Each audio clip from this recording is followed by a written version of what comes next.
He said he was ready to negotiate potentially with leaders of the Boko Haram group, but crucially, he said that this depended on the credibility of the leadership of Boko Haram, the people that the group might put forward to negotiate with him and with the Nigerian government. That is new. That's something we hadn't heard from the Nigerian president so far. This, of course, coming after over 200 schoolgirls were kidnapped in Nigeria by Boko Haram over a year ago. Of course, the United States won't necessarily see this very positively. The United States has always made a point of not negotiating directly with terrorist groups, and Boko Haram, certainly in the eyes of the United States, is one, and indeed is one of the most dangerous one. The United States, this administration, has used Mr. Buhari's visit here to insist again and again that it wants Nigeria to step up in its fight against this group.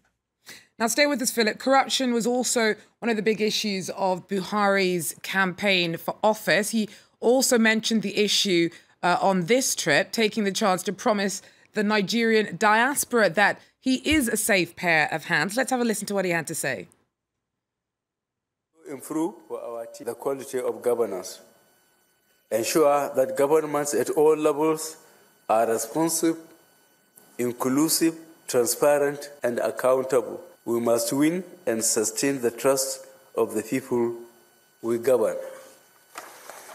Ladies and gentlemen, the fight against corruption is a full-time job.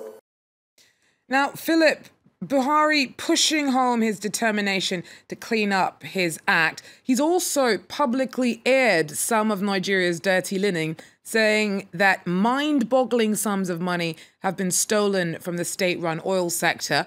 What will Washington make of this?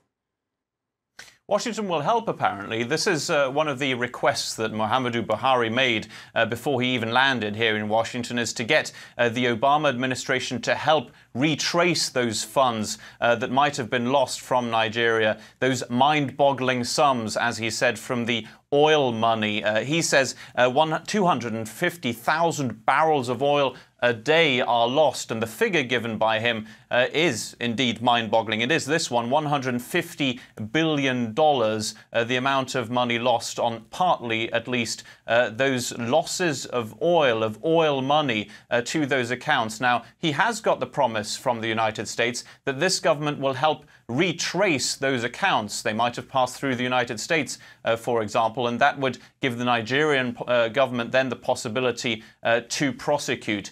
So that is something that certainly Muhammadu Buhari, the Nigerian president, got out of this visit. This government here in the United States certainly sees him as somebody who can bring reform to Nigeria to end at least part of the the massive corruption in Nigeria. And this might be a first step. He certainly has the promise from the United States that it will help. Philip Crowther there for us in Washington.